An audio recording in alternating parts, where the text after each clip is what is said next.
بسم الله الرحمن الرحيم.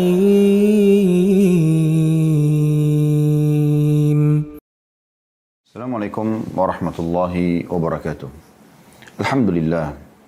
Wassalatu wassalamu ala rasulillah. Segala puji dan puja kehadirat Allah subhanahu wa ta'ala, juga salawat dan taslim kepada Nabi besar Muhammad sallallahu alaihi wa ala alihi wa sahbihi wasallam. Saudaraku seiman, kita mensyukuri Allah subhanahu wa ta'ala atas segala nikmatnya, termasuk kita masih diberikan hari ini umur, di mana dengan umur ini masih ada, jangan sampai disia-siakan, karena ini bonus yang Allah subhanahu wa ta'ala berikan, di mana mungkin sudah banyak saudara-saudara kita dari kaum muslimin atau bahkan manusia yang sudah meninggal dan wafat pada hari ini atau sebelumnya. Dan satu hari ini satu hari yang luar biasa, karena saat ini Anda bisa melipat gandakan pahala Anda di masa lalu dengan mengerjakan kewajiban dan sunnah-sunnah pada hari ini, serta semua perbuatan baik yang dipandang agama baik.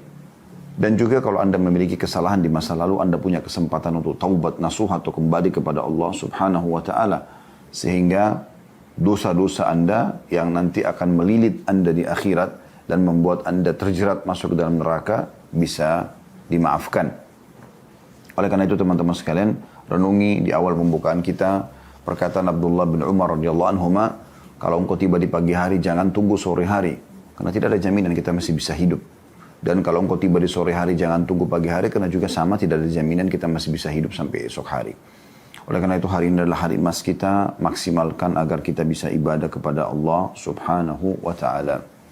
Pada kesempatan ini kita akan bahas teman-teman sekalian tentang keutamaan bulan Muharram. Dan mungkin ada yang bertanya-tanya, memang ada apa dengan bulan Muharram? Kenapa dikhususkan tema membahas bulan Muharram?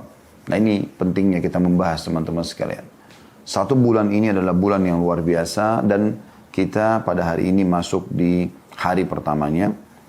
Dan selama sebulan ini Anda punya peluang sangat besar untuk mendapatkan pahala yang berlipat ganda. Dan kita akan mulai teman-teman sekalian dengan membaca firman Allah subhanahu wa ta'ala dalam surah At-Taubah ayat 36, surah nomor 9. Jadi ini awal pembukaannya. Anda bisa buka di aplikasi Al-Quran Anda di handphone, At-Taubah surah nomor 9 ayat 36. Saya akan bacakan. A'udzubillahi minasyaitonirrajim. Bismillahirrahmanirrahim. Inna iddatash syuhuri 'indallahi 12 syahran fi kitabillahi yawma khalaqas samawati wal ard. Yawma khalaqas samawati wal arda minha arba'atun hurum. Dzalikad dinul qayyim. Kemudian Allah bilang, fala tadlimu fihinna anfusakum. Sampai sini saksi bahasan, walaupun ayat masih berlanjut ya. Jadi kalau yang buka aplikasi Al-Quran, saya memenggal sampai pertengahan ayat, karena ini saksi bahasan kita. Karena kalau kita mau bahas sampai akhir, cukup panjang bahasanya dan tentu waktu tidak akan cukup. Terjemahan kurang lebih, sesungguhnya bilangan bulan di sisi Allah, artinya bagi orang-orang beriman yang harus dijadikan sebagai pegangan dalam hidup mereka, ada 12 bulan dalam satu tahun. Dan 12 bulan ini adalah bulan-bulan Hijriyah. Bulan-bulan Hijriyah. Ya. Mulai dari bulan Muharram yang hari ini kita ada, kemudian bulan Safar yang kedua, Rabiul Awal yang ketiga, Rabiul Tsani yang keempat, Jumadil Ula yang kelima, Jumadil Tsani yang keenam, Rajab bulan yang ketujuh, Sya'ban bulan ke-8, Ramadan bulan ke-9, Syawal bulan ke-10, Dzulqa'dah bulan ke-11, dan Dzulhijjah bulan ke-12. Dan seharusnya dari ayat ini setiap muslim dan muslimah peduli dengan bulan-bulan Hijriyah. Nah, makanya kami sampai menerbitkan kalender seperti ini, dan di situ kami coba, ya. Dan insya Allah mudah-mudahan saudara-saudara kita muslimin juga sudah banyak melakukan. Saya tidak tahu semuanya, tapi ini salah satu juhud dan upaya kami bagaimana kami mengingatkan muslimin tentang tanggal-tanggal Hijriyah dan bulan-bulan Hijriyah. Berikut juga amalan-amalan sunnah yang dianjurkan dikerjakan pada bulan tersebut. Misalnya ada puasa sunnah, misalnya kami lingkarin dan membedakan warnanya, maka itu lebih mempermudah. Oh, ternyata puasa Senin Kamis kami warnain berbeda. Kemudian puasa Ayyamul Bid juga begitu. Dan kalau ada puasa-puasa sunnah yang lainnya seperti puasa ya, 9 Zulhijjah yang bulan lalu ya, tepatnya kita berpuasa di hari Arafah yang sedang tidak haji, dan sudah kita jelaskan juga tentang keutamaan bulan Zulhijjah pada bulan yang lalu. Alhamdulillah, semoga Allah ikhlaskan niat. Kemudian juga akan ada puasa pada bulan ini misalnya Tasu'a dan Asyura 9 dan 10 Muharram. Itu juga akan kita singgung insya Allah sebentar. Jadi ini semua ada peringatan-peringatan. Maka saya sarankan teman-teman beli kalender. Ya, bukan cuma sekedar tanggal Masehi. Karena memang tanggal Masehi digunakan oleh negara kita. Kita juga menerapkan itu karena kita butuh. Sekarang tanggal berapa Agustus misalnya kita butuh.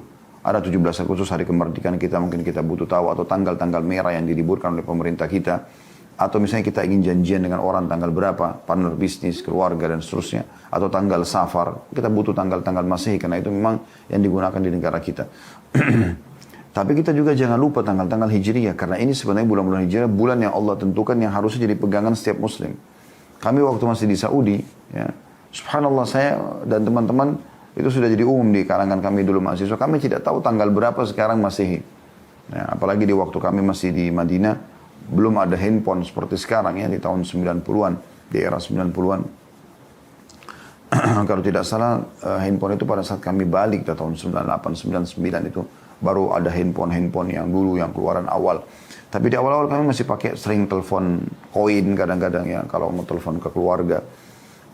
Intinya pada saat itu kami pakai tanggal Hijriyah. Jadi kami hafal benar sekarang tanggal berapa Muharram, tanggal berapa Safar. Karena itu yang terjadi, itu yang digunakan oleh pemerintah Saudi dan juga digunakan di kampus kami.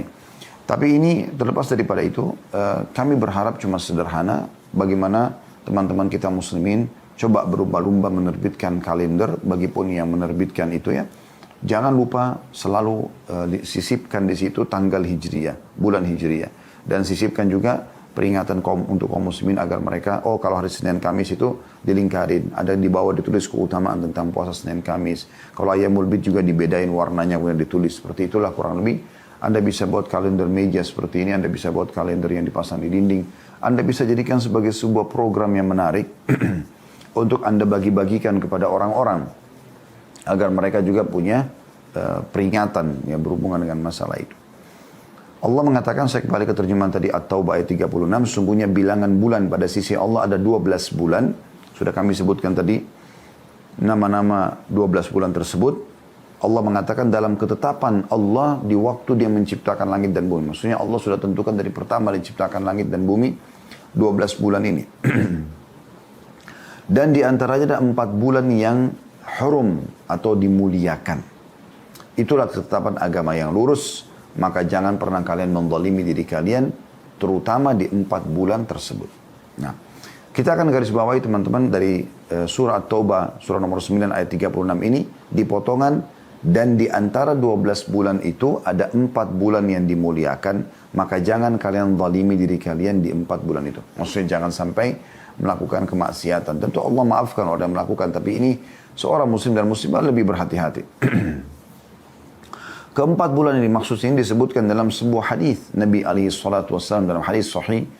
Ya, sesungguhnya 4 bulan itu adalah 3 bulan yang berturut-turut, bulan Rajab yang dikenal oleh suku Mudar, ada suku Arab dulu ya, yang berada di antara Jumadi dan bulan Sya'ban. Ya, itu bulan Rajab, bulan ke-7 ya, dari bulan Hijrah tadi sudah kami sebutkan. Dan ada 3 bulan kata Nabi SAW berturut-turut. Bulan Dzulqa'dah, bulan 11, bulan Dzulhijjah, bulan 12, dan bulan Muharram. Ya. Jadi bulan Muharram ini termasuk dari 4 bulan yang dimuliakan. Dimuliakan. Kata Imam Qurtubi rahimahullah dalam tafsir beliau, tafsir yang masyhur ya. Beliau mengatakan bahwasanya Allah memuliakan 4 bulan ini menandakan siapapun yang berbuat amal soleh di 4 bulan itu maka akan dilipat gandakan pahalanya, dan siapapun yang berbuat dosa maka juga bisa dilipat gandakan dosanya ya. Karena dimuliakan oleh Allah Subhanahu wa ta'ala. Dan ini alasan utama kenapa kita membahas tentang masalah bulan Muharram. Karena dia salah satu dari 4 bulan yang dimuliakan dan Allah melarang kita berbuat dosa atau melakukan kezaliman pada bulan ini. Kemudian teman-teman sekalian perlu juga digarisbawahi bahwasanya bulan Muharram ini, nama Muharram ini terjadi setelah Nabi SAW ya, diutus. Sebelumnya 11 bulan yang lain, Safar, Rabiul Awal, Rabiul Thani, Jumadil Ula, Jumadil Thani, Rajab, Sya'ban, Ramadan, Syawal, Dzulqa'dah, Dzulhijjah, ini 11 bulan semuanya memang sudah dikenal oleh orang-orang jahiliyah. Kecuali bulan Muharram. Mereka dulu menamakan dengan Syawal al-Awwal. Safar al-Awwal. Bulan Safar yang pertama. Kemudian baru bulan kedua mereka katakan Safar gitu ya. Nah, di sini Allah Subhanahu wa taala memerintahkan Nabi Muhammad sallallahu alaihi wasallam untuk mengganti nama Safar al-Awwal ke bulan Muharram, artinya dimuliakan. Dan bulan ini teman-teman sekalian, ya, bulan yang sangat luar biasa, ya, karena disandarkan juga kepada Allah Subhanahu wa taala atau dikenal dengan Syahrullah. Ya, itu perintah Allah Subhanahu wa taala kepada Nabi Muhammad sallallahu alaihi wasallam. Ya.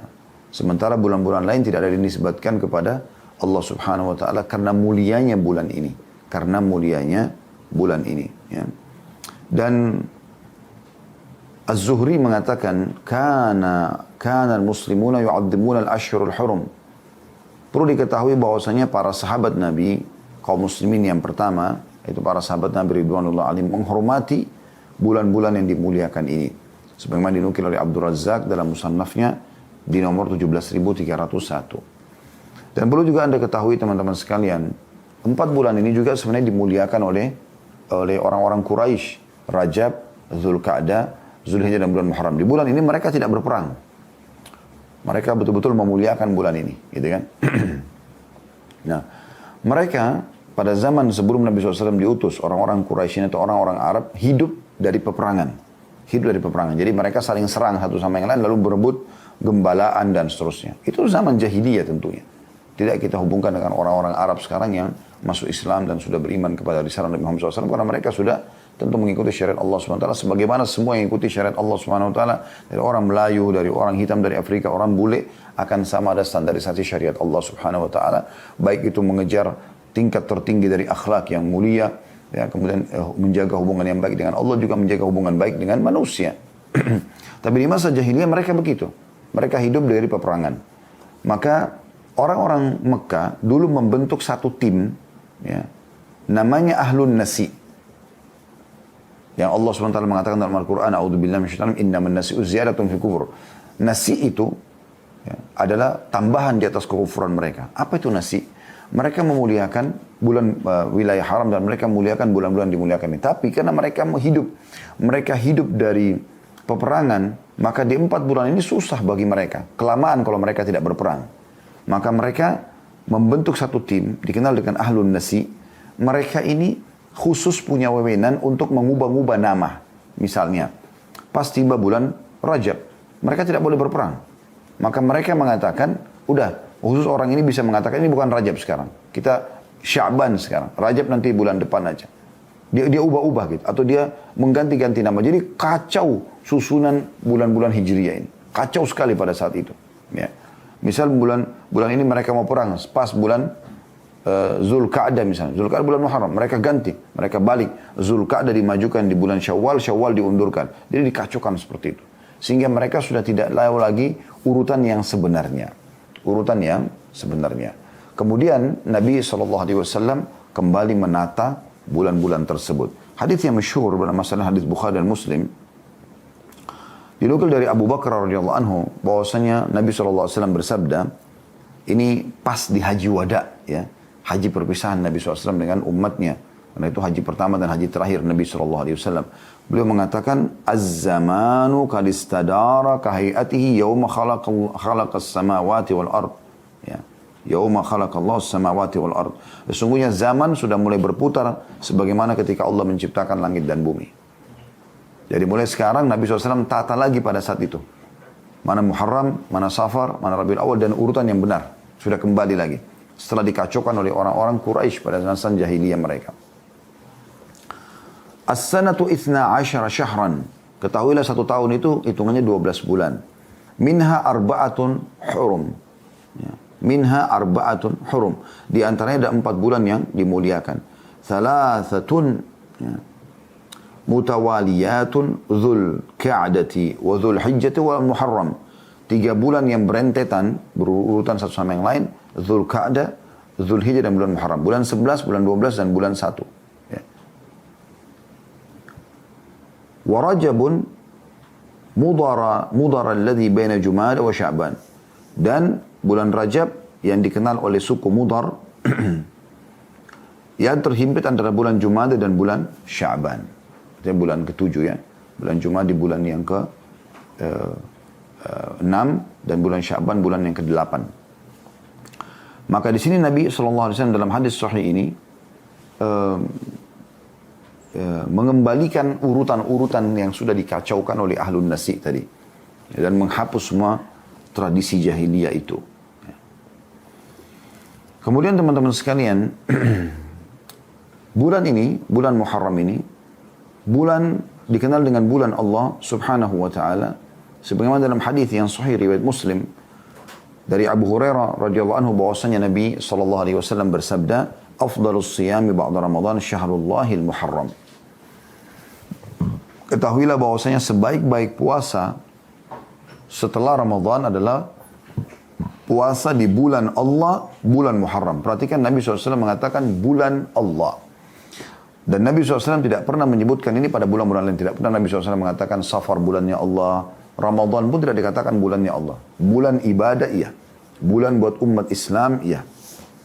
Tapi satu-satunya bulan yang dinisbatkan kepada Allah SWT adalah bulan Muharram. Ya. Imam Nawawi rahimahullah mengatakan, hadis ini menunjukkan bahwa Muharram adalah bulan yang paling mulia untuk melaksanakan puasa. Tentu di sini puasa sunnah ya. Sebutkan dalam syarah Sahih Muslim di 8 halaman 55. Artinya, kalau Anda mau cari puasa yang paling afdal sunnah, kayak Senin Kamis, kayak Ayyamul Bid, 3 hari setiap bulannya ya. Atau nanti ada puasa Tasu'a dan Asyura akan kita singgung, 9 dan 10 Muharram. Ini adalah puasa yang paling afdal. Atau Anda ingin puasa tatawu namanya, tambahan. Misal Anda pulang, habis sholat subuh pulang ke rumah hari Selasa misal. Kemudian Anda merasa sehat, Anda ingin dekatkan diri kepada Allah Subhanahu wa taala dengan cara berpuasa.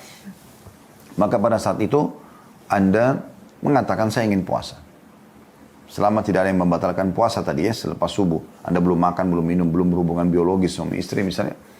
Maka Anda boleh puasa sebagaimana dalam sebuah riwayat yang sahih bahwasanya Nabi SAW pernah pulang ke rumah beliau walaupun tidak disebutkan harinya.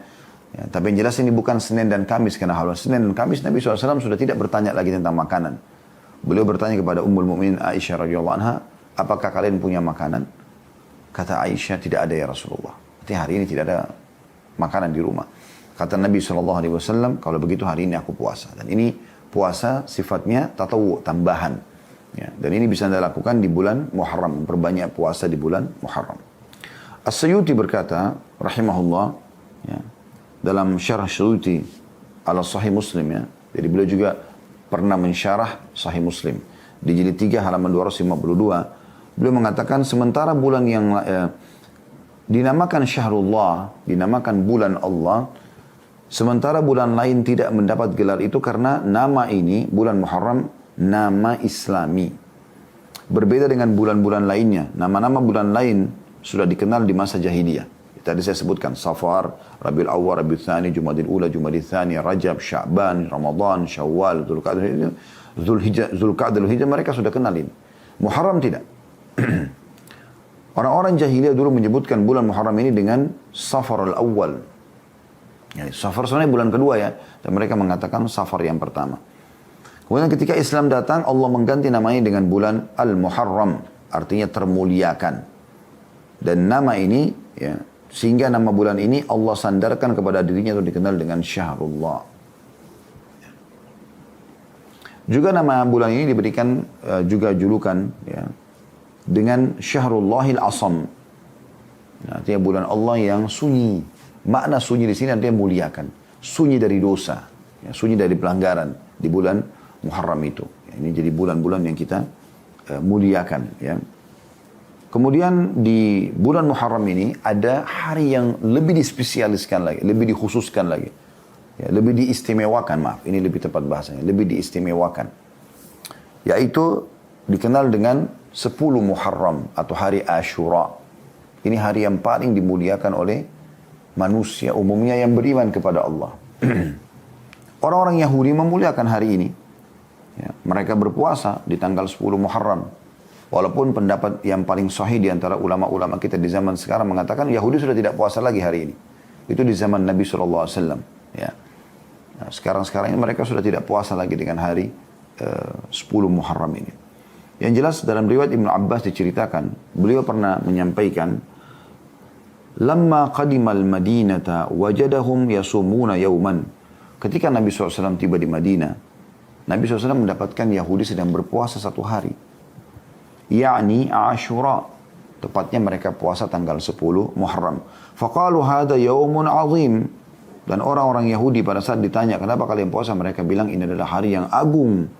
Wa huwa yaumun najjallahu fihi Musa. Hari ini Allah, 10 Muharram inilah Allah selamatkan Nabi Musa ya, dari Fir'aun tentunya. Wa agraka ala Fir'aun, dan menenggelamkan Fir'aun dan ya, keluarganya atau sekutu-sekutunya gitu. Fasama Musa syukran lillah. Maka Nabi Musa merutinkan puasa di tanggal 10 Muharram sebagai tanda syukur kepada Allah.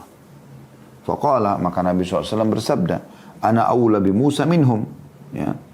Karena Nabi SAW, kami kaum muslimin lebih layak menghormati Musa daripada kalian. Karena Yahudi kan puasa karena menghormati Nabi Musa. Maka kata Nabi SAW, kami lebih berhak menghormati Musa daripada kalian. Fasamahu wa amara bisiyami. Maka Nabi SAW berpuasa dan memerintahkan agar muslimin berpuasa. Nah, hadis ini hadis riwayat Bukhari. Ya. Jadi ini mengerucut ya dari bulannya dulu. Urutan dia adalah salah satu dari 4 bulan yang dimuliakan. Kemudian keutamaan bulan Muharram itu sendiri. Ya, bagaimana dia dinisbatkan kepada Allah Syahrullah. Ya, selain dia masuk dari salah satu dari bulan yang dimuliakan tadi 4, juga ada hari yang terkhususkan, yaitu 10 Muharram ini. Ya.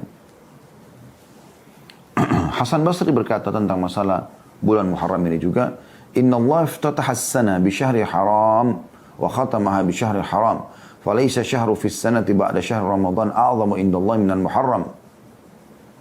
Wa kana yusamma syahrullahil asam min syiddati tahrimihi.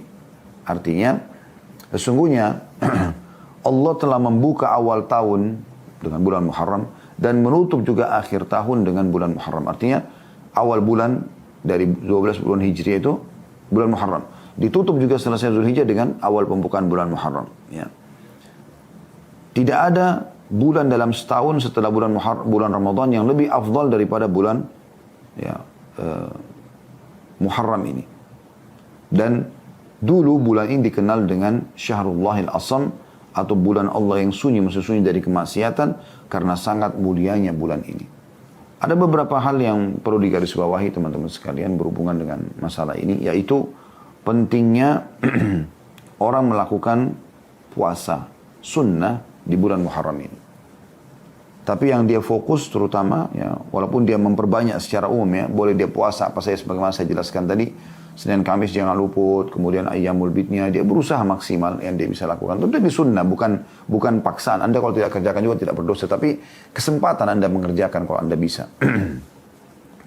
Sebagaimana hadits Abu Hurairah radhiyallahu anhu, beliau berkata, Nabi SAW bersabda, afdalus siyami ba'da Ramadan syahrullah Muharram. Ketahuilah puasa yang paling afdal, maksudnya paling Allah cintai, paling besar pahalanya, ya, di sisi Allah adalah puasa setelah Ramadan, adalah puasa di bulan Muharram. Hadis ini riwayat Muslim. Juga Ibnu Abbas radhiyallahu anhu mengatakan, ma ra'aitu an-nabiy sallallahu alaihi wasallam yataharra siyamu yawma fadlatu ala ghairihi illa hadzal yawm, yawm Ashura, wa hadha asy-syahr yakni syahr Ramadan. Aku tidak pernah, kata Abdullah bin Abbas radhiyallahu anhu, melihat Nabi SAW memilih satu hari untuk puasa yang lebih beliau unggulkan. Beliau selalu memperhatikan dengan sangat jeli, ya, pada selain bulan Ashura atau tanggal 10 Muharram dan puasa Ramadan. Hadis ini riwayat Bukhari Muslim. Jadi Nabi SAW betul-betul tidak mau kehilangan ini. Kalau Anda bertanya, lalu apa keutamanya Ustaz puasa hari Ashura itu? Dengarkan hadisnya. Hadits Abu Musa al-Asy'ari radhiyallahu anhu. Jadi ini jangan luput ya, hari ini kita tanggal 1 Muharram ya. Dan insya Allah 9 hari dari sekarang ya, 8 hari dari sekarang kurang lebih, karena 9 dan 10 kita dianjurkan puasa ya. Kita mulai dulu tanggal 10-nya karena ini puncaknya puasa sebenarnya, yang sangat ditekankan ini. Hadits Abu Musa al-Asy'ari radhiyallahu anhu, beliau berkata, "Kana yaum Asyura ta'udduhu al-yahud 'idan." Orang Yahudi menilai hari Asyura itu adalah hari raya mereka. Qala an-nabiy sallallahu alaihi wasallam fasumuhu antum. Maka Nabi SAW bersabda kepada kami, maksudnya kaum muslimin dari sahabat, puasalah kalian pada hari itu. Hadis ini riwayat Bukhari. Juga hadis Abu Qatadah Al-Ansari radhiyallahu anhu. Jadi yang pertama tadi ya, punya perintah dari Nabi SAW untuk puasa hari Asyura itu, tanggal 10 Muharram. Kemudian hadis tadi itu sudah kita sebutkan diriwayatkan Abu Musa Al-Asy'ari radhiyallahu anhu. Hadis Abu Qatadah Al-Ansari radhiyallahu anhu, hadis yang lain, beliau mengatakan su'ila an shaum yaum Asyura faqala kafaratun sanah. Bahwasanya telah ditanyakan kepada Nabi SAW, apa sih keutamanya puasa satu hari Asyura itu 10 Muharram? Maka beliau mengatakan bisa membersihkan dosa-dosa setahun yang lalu. 365 hari dosa kita dimaafkan yang lalu. Hadis ini riwayat Muslim dan juga Ahmad. Juga Ibnu Abbas radhiyallahu anhu menukil kepada kita. Beliau mengatakan, qadiman Nabi sallallahu alaihi wasallam al-Madinata wal yahudu tasumu Asyura. Nabi SAW waktu tiba di Madinah, beliau menemukan orang-orang Yahudi sedang puasa hari Asyura. Faqalu hada yawmun dhahara fihi Musa ala Fir'aun. Orang-orang Yahudi pada saat ditanya kenapa kalian puasa, mereka mengatakan karena hari ini Allah memberikan kemenangan Musa dari Fir'aun. Faqala Nabi SAW, maka Nabi SAW bersabda li ashabihi, kepada para sahabatnya ridwanullah alaihim, antum haqqu bi Musa minhum fasumu. Kalian lebih berhak untuk menghormati Musa daripada mereka orang Yahudi, maka berpuasalah kalian. Hadis ini diriwayatkan oleh Bukhari. Jadi puasa ini teman-teman, walaupun sunnah hukumnya, tetapi penekanannya luar biasa.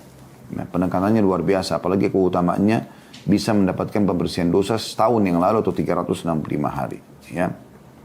Dan perlu Anda ketahui puasa Asyura ini di awal-awal Islam, hukumnya wajib. Di awal-awal Islam, sebelum ada Ramadan. Karena Ramadan disyariatkan kapan? Tahun 2 Hijriah, sebelum Perang Badar. Jadi fase Mekah belum ada puasa Ramadan. Ya. Tapi ada puasa Asyura ini. Disebutkan dari riwayat Rubayy' binti Muawwidh radhiyallahu anha, beliau mengatakan, arsalan Nabi sallallahu alaihi wasallam ghadatu Asyura ila Qural Ansar. Bahwasanya Nabi SAW suatu hari pernah mengutus seseorang mendatangi perkampungan orang-orang Ansar di Madinah untuk menyampaikan pesan. Man asbaha muftiran falyutim baqiyata yaumihi wa man asbaha shaiman falyasum. Barang siapa yang di pagi hari ini sudah makan, maka hendaklah dia tetap puasa sampai maghrib. Itu hari Asyura ya. Dan barang siapa yang sudah puasa, maka lanjutkan puasanya. Qalat, maka Rubayy' berkata radhiyallahu anha, fakunna nasumu ba'd wa nasumu wa nusawwimu ya, sibyanana. Dan kami akhirnya menjaga semenjak peringatan Nabi SAW itu untuk puasa hari Asyura, dan kami juga mengajak anak-anak kami untuk puasa. Sibyan ini anak-anak yang belum balik ya, diajak juga puasa hari Asyura. Wa naj'al lahumul lu'ba minal ahin ya. Dan kami jadikan mainan buat mereka dari potongan-potongan kain ya. Fa idza baka ahaduhum 'ala at-ta'am a'tainahu dzaka hatta yakunu indal iftar. Dan kalau salah seorang antara mereka menangis, anak kecil kami biarkan mereka atau kami berikan mainan tersebut supaya dia tersibukkan sampai, begitulah terus sampai menjelang azan maghrib. Jadi mereka tidak buka puasakan anaknya ya. Mereka coba berusaha mengajak. Nah, hadis ini riwayat Bukhari Muslim. Dan ini teman-teman sekalian poin penting, karena saya sudah berapa kali mengingatkan ya, teman-teman sekalian, ini bukan menggurui tapi cuma mengingatkan saja. Coba ubah tradisi kita teman-teman yang selalu mengatakan ada puasa setengah hari. Nggak apa-apa nak puasa setengah hari. Dari mana puasa setengah hari? Dari mana syariatnya? Belum pernah dinukil, tidak dari Nabi SAW dan juga dari para sahabat, mereka mengajarkan anak-anak kecil untuk puasa setengah hari.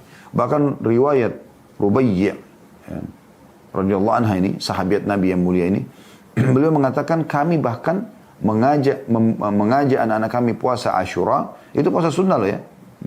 Kemudian kami membuatkan mereka mainan. Supaya mereka kalau nangis minta makan, kami berikan sibukkan dengan mainan tersebut sampai menjelang maghrib. Artinya anak-anaknya diusahakan agar puasa sampai menjelang maghrib. Setelah datangnya Ramadan tahun 2 Hijriah, maka hukumnya berubah menjadi sunnah. Ya, tadi itu sampai anak-anak pun diminta supaya berpuasa sampai azan, karena memang di awal Islam hukumnya wajib ya.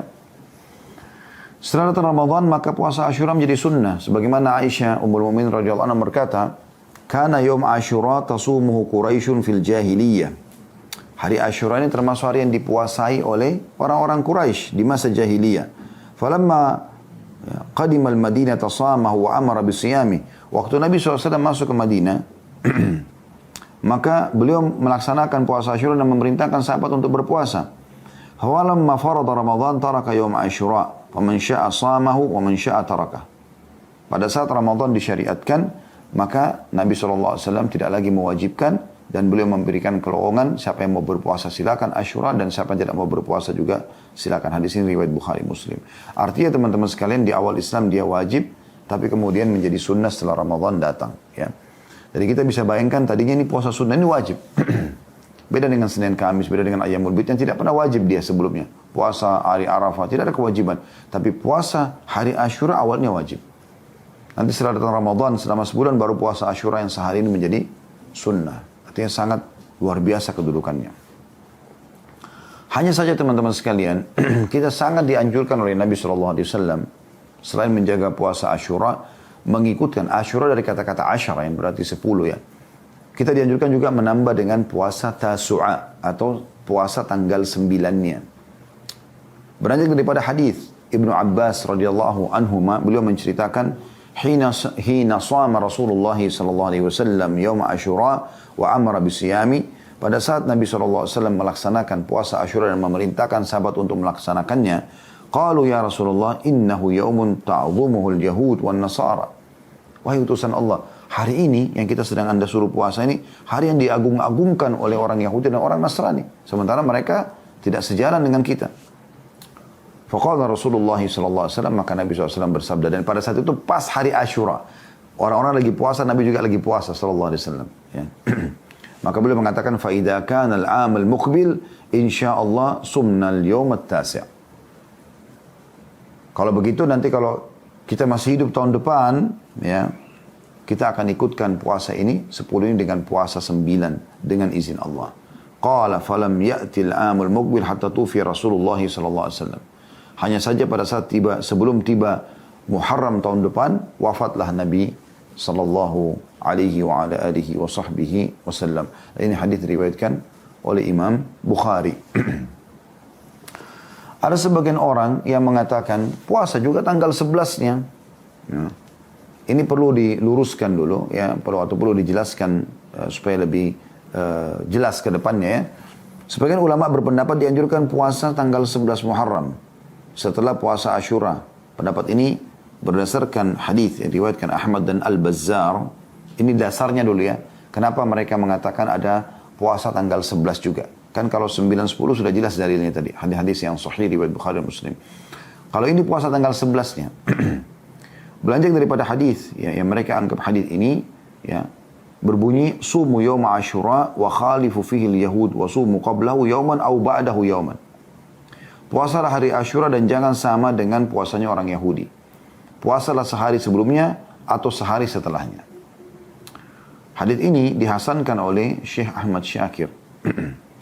Hadis ini juga dikuatkan dengan hadis lain diriwayatkan oleh Baihaqi dalam Sunan Al-Kubra, sumu qablahu yawman wa ba'dahu yawman. Puasalah sehari sebelumnya dan sehari sesudahnya. Ya. Dengan menggunakan kata waw. Nah, di sini artinya dan ya. Seakan-akan puasalah sehari sebelumnya 9 bulan Ashura kemudian dan lanjutkan 10-nya gitu ya. Al-Hafidh Ibnu Hajar punya penjelasan yang bagus berhubungan dengan masalah hadis ini. Beliau mengatakan hadis ini diriwayatkan Ahmad dan Al-Baihaqi dan Al-Baihaqi dengan sanad yang dhaif, yang lemah. Karena keadaan perawi yang bernama Muhammad bin Abi Laylah yang lemah di kalangan para ulama hadis. Akan tapi dia tidak sendirian. Hadis ini memiliki juga penguat dari Salih bin Abi Salih bin Hayy. Ya.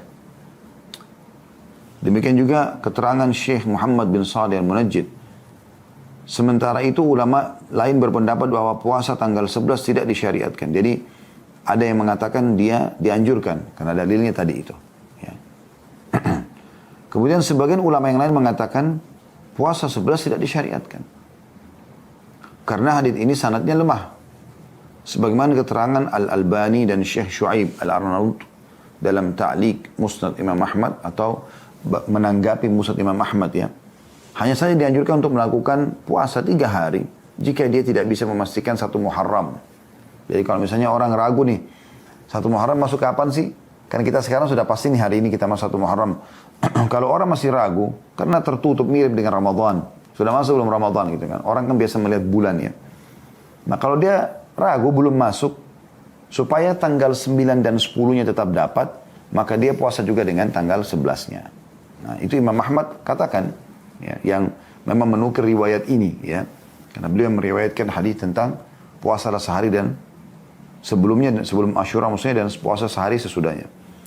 Kata beliau, jika awal bulan Muharram tidak jelas, maka sebaiknya puasa 3 hari, 9, 10 dan 11-nya supaya kena semuanya gitu.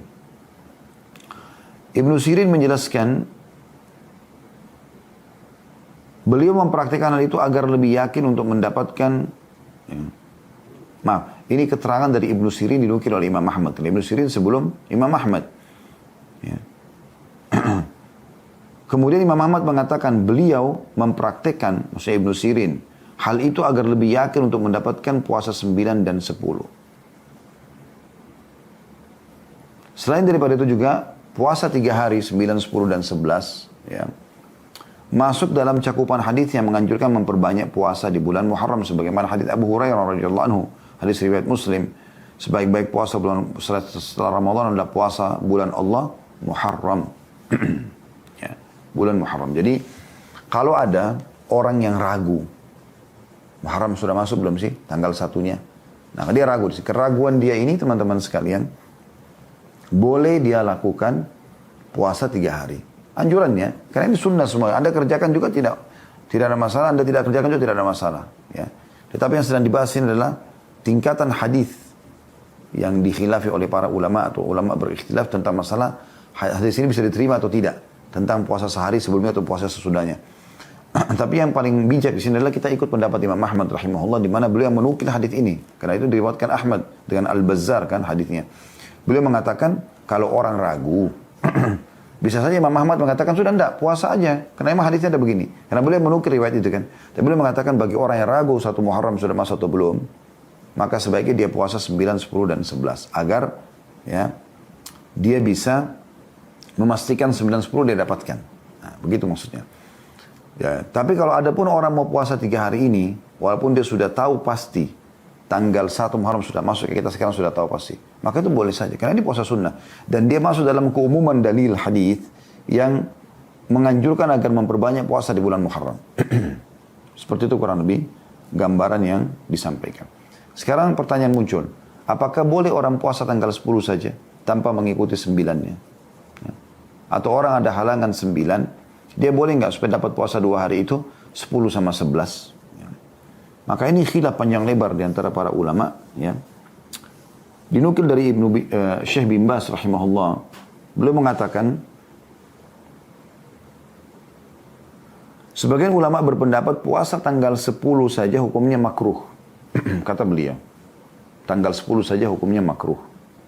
Karena Nabi SAW berencana untuk puasa tanggal 9 kalau masih hidup tahun depan, sebagaimana dalam hadis, dan tujuannya untuk menyelisih puasa orang Yahudi. Ada juga pendapat yang lain, ya, yang mengatakan bahwa melakukan puasa tanggal 10 saja tidak makruh. Boleh saja, karena dia sunnah hukumnya. Akan tapi yang lebih baik diiringi dengan puasa sehari sebelumnya, atau kalau memang ada halangan, dia puasa sehari sesudahnya. Agar menjalankan apa yang Nabi SAW inginkan, yaitu tidak sama dengan orang-orang Yahudi. Ya. Walaupun sekarang, punya pendapat ulama mengatakan sudah tidak ada lagi orang Yahudi mengerjakan puasa Asyura. Bahkan mereka bisa dikatakan tidak ada puasa yang mereka rutin kerjakan gitu. Juga teman-teman sekalian, ya, pernah ditanya kepada Syekh Utsaimin rahimahullah, bolehkah puasa tanggal 10 Muharram tanpa puasa sehari sebelumnya atau sehari sesudahnya? Mengingat ada sebagian orang yang mengatakan bahwa hukum makruh untuk puasa tanggal 10 Muharram telah hilang. Ya. Disebabkan pada saat ini orang-orang Yahudi dan Nasrani tidak lagi melakukan puasa hari Asyura. Kan hadis tadi yang menyuruh kita puasa tanggal 9, kata Nabi SAW, kalau kita masih hidup tahun depan, kita akan lanjutkan, atau kita akan tambahkan puasa 9-nya. Karena waktu itu sahabat kan mengeluh orang-orang Yahudi dan Nasrani mengagungkan hari ini. Nah, sekarang ditemukan orang Yahudi dan Nasrani tidak lagi mengagungkan dan tidak puasa lagi. Maka seorang menanya mengatakan, Sebab makruhnya sudah tidak ada. Apakah kita boleh puasa tanggal 10 saja? Belum menjawab. Makruhnya puasa pada tanggal 10 saja bukanlah pendapat yang disepakati oleh para ulama. Artinya, pendapat yang disampaikan oleh Syekh bin Baz rahimahullah itu adalah pendapat. Dan itu bukan kesepakatan ulama. Ijtihad gitu ya.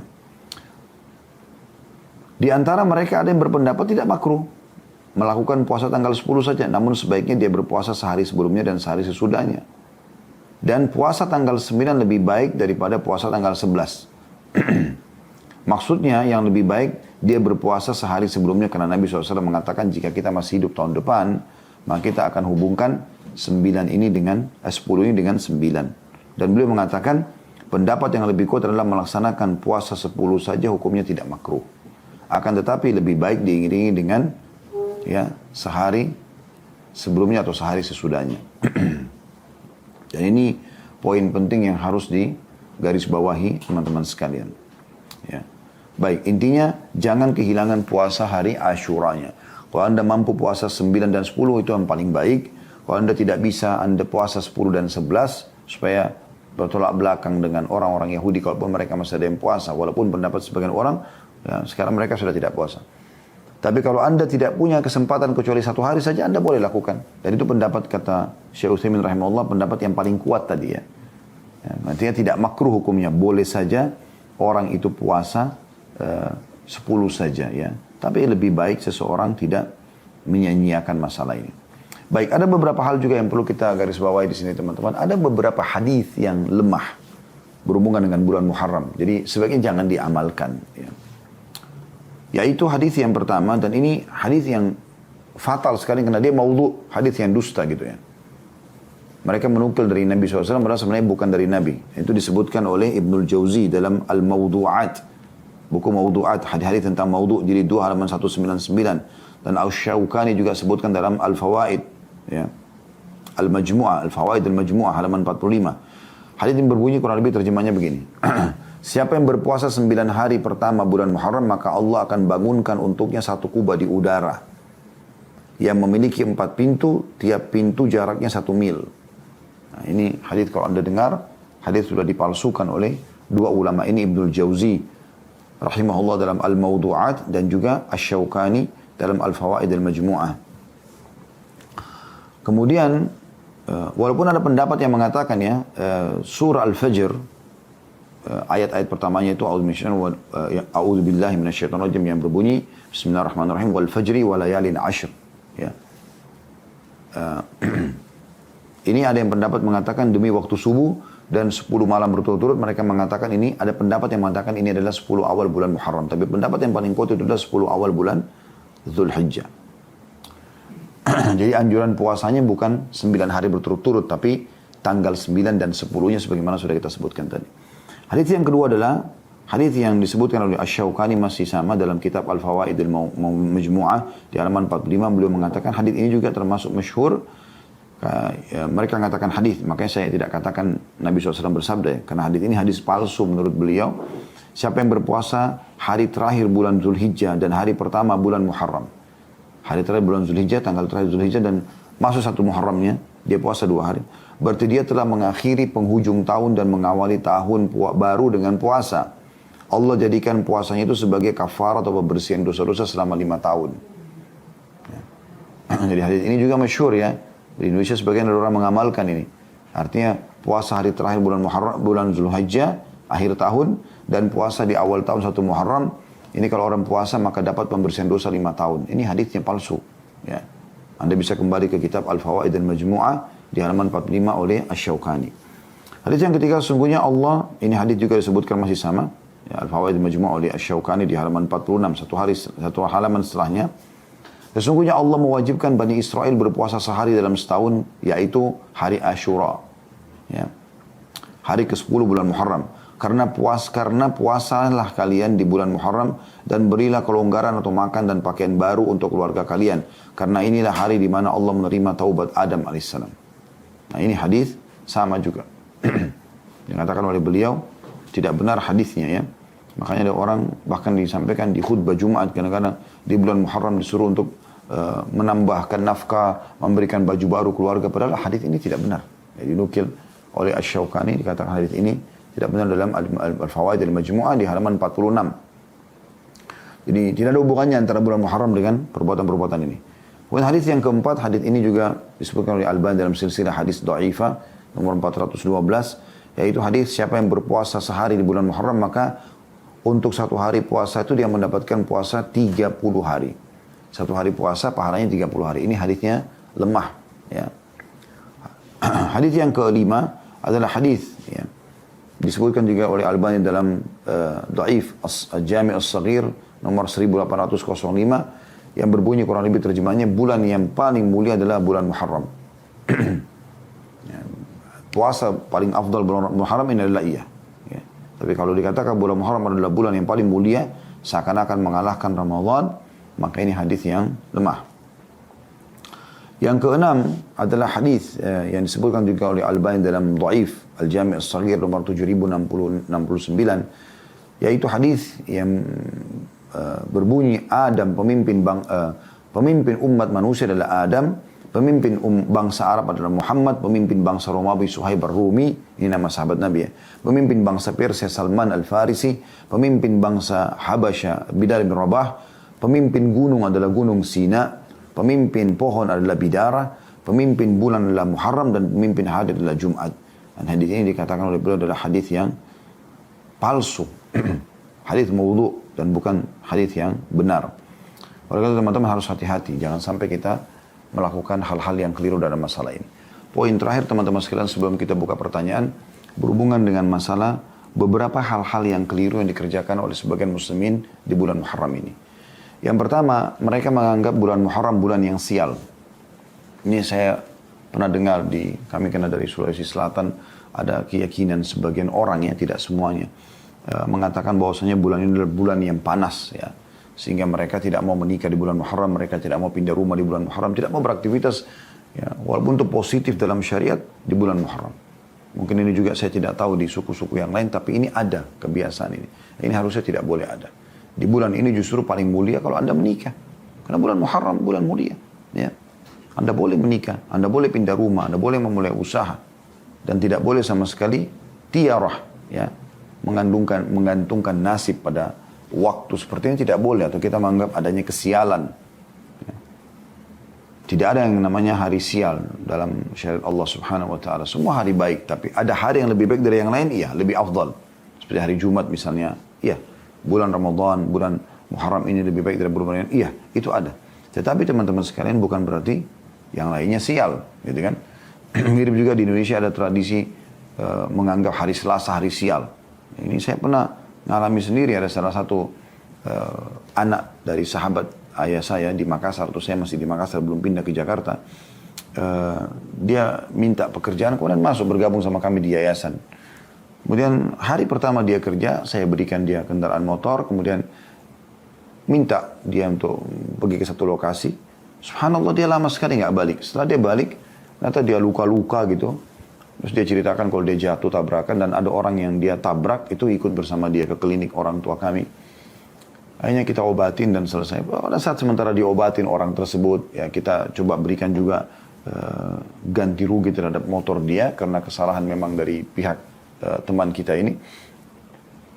Sempat ada beberapa orang suster di klinik orang tua kami berbicara dari jauh. Saya sempat dengar gitu. Saya duduk di tempat yang cukup jauh, tapi saya dengar mereka mengatakan itu kan karena hari Selasa. Ya. Maka saya sempat pada saat itu bertanya dari jarak jauh. Saya bilang, memang ada apa dengan hari Selasa? Maka mereka mengatakan, apa Ustaz tidak tahu? Hari Selasa kan hari sial. Ya. Subhanallah. Ini tidak boleh. Kata Nabi SAW, Allah berfirman dalam hadis qudsi, la tasubud dahar. Fa'idid dahar. Jangan pernah kalian menghina waktu itu karena atau menyalahkan dan menganggapnya sial karena aku penciptanya, kata Allah SWT. Maka pada saat itu saya jelaskan, dan ternyata itu menjadi sebuah kayak tradisi. Jadi kalau terjadi suatu hari Selasa, mereka gantungkan, oh berarti karena Selasanya. Ini nggak boleh, dalam Islam tidak boleh. Ini tradisi jahiliyah yang tidak boleh ada sama sekali. Ya. Kemudian juga ada hal yang sering dikerjakan oleh Syiah. Orang-orang Syiah, terutama Rafidah.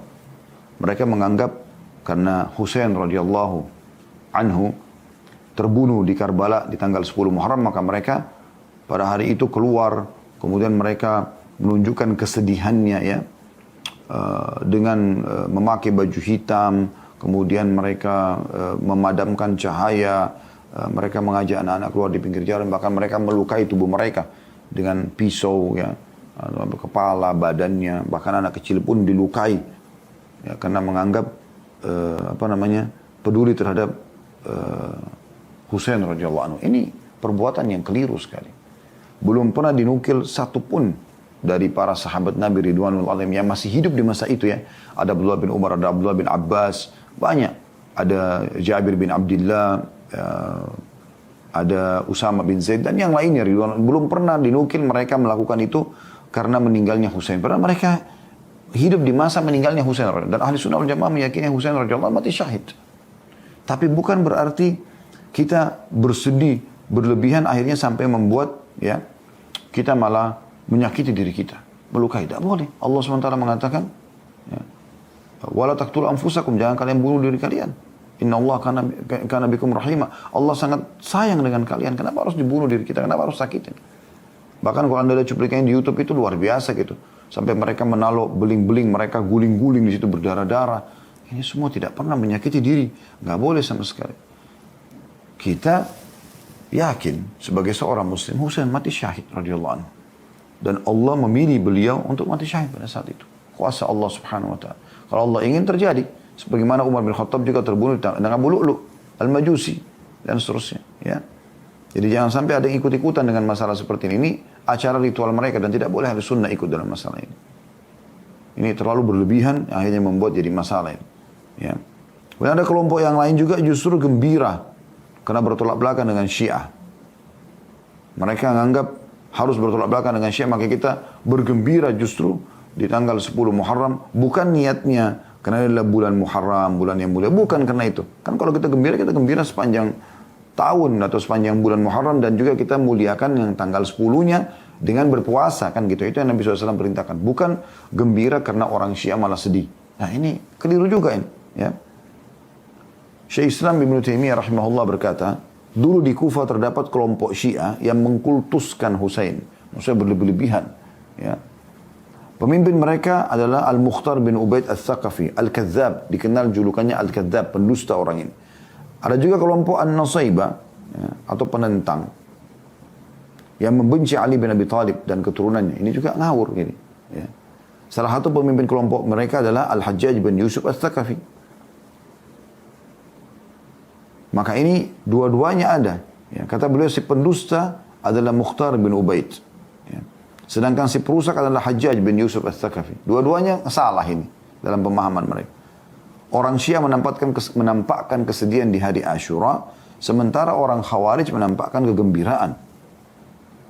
Bid'ah, gembira berasal dari manusia, pengekor kebatilan mereka, ya. Nggak boleh ini. Dan ini hanya ijtihad dari kedua pemimpin tadi yang sudah kita sebutkan, ya. Dan semua ini perbuatan yang tidak pernah dinukil dari kaum salaf. Tidak ada seorang pun ulama besar dari 4 mazhab menganjurkan untuk mengikuti salah satunya. Demikian pula tidak ada dalil syariah yang menganjurkan melakukan hal tersebut. Dinukil dari kitab Minhajul Sunnah An-Nabawi, Minhajul Sunnah Nabawi, jilid 4 halaman 455. Jadi ini juga perlu digarisbawahi dan jangan sampai kita terjerumus dalam masalah seperti ini. Juga ada dinukil di Indonesia tidak asing, bulan Muharram bulan santunan buat anak yatim, ya. Karena dikatakan ada hadis, ya, dari kitab Tanbihul Ghafilin, man massaha yadahu ala ra'si yatim yawma Ashura rafa'allahu ta'ala bi kulli sya'ratin darajah. Siapa yang mengusap tangannya pada kepala anak yatim di hari Ashura atau tanggal 10 Muharram, maka Allah akan mengangkat derajatnya dengan setiap helai rambut yang diusap 1 derajat. Hadis ini menjadi motivator utamanya, ya, sehingga mereka berlomba-lomba untuk menyantuni anak yatim di tanggal 10 Muharram. Dan ini teman-teman sekalian, hadis ini statusnya adalah hadis maudhu. Kalau anda kembali kepada pendapat para ulama, ya. Dari jalur sanadnya terdapat seseorang perawi bernama Habib bin Abi Habib. Habib bin Abi Habib, Abu Muhammad, para ulama hadis menyatakan bahwa perawi ini matruk, ditinggalkan. Ya, kalau sudah matruk nggak diterima lagi hadisnya. Dan komentar-komentar ulama besar tentang Habib bin Abi Habib ini sangat jelas, seperti Imam Ahmad mengatakan Habib bin Abi Habib pernah berdusta. Ibnu Adi mengatakan Habib pernah memalsukan hadis dalam kitab Al-Mawdu'at. Az-Zahabi mengatakan, Imam Zahabi yang masyhur ya, tertuduh berdusta. Ini bahasa-bahasa ini berarti sudah jelas tidak diterima hadisnya. Para ulama menyimpulkan bahwa hadis ini adalah hadis palsu. Abu Hatim mengatakan hadis ini adalah hadis batil, tidak ada asalnya. Dia mengunggul dari kitab Al-Mawdu'at. Ya. Jadi jelas sekali tidak ada khususnya mensponsori yatim di 10 Muharram. Tapi anjuran untuk berbuat kepada anak yatim ada sepanjang tahun. Hadis yang sangat masyhur kata Nabi SAW, ana wa kafirul yatim kahataini fil jannah wa asyara bis sababati wal wusta, ya, wa farraqa bainahuma qalila, ya, artinya aku dan sponsor anak yatim seperti ini, ya, lalu memperdekat antara dua jari ini, ya, dari telunjuk sama jari tengah, tapi beliau menjarakkan sedikit, artinya ada jarak nanti di surga, ya, seperti itu. Hadis-hadis riwayat Bukhari, dan ini hadis yang sahih, gitu kan. Tapi ini bukan di bulan Muharram, dia di semua bulan.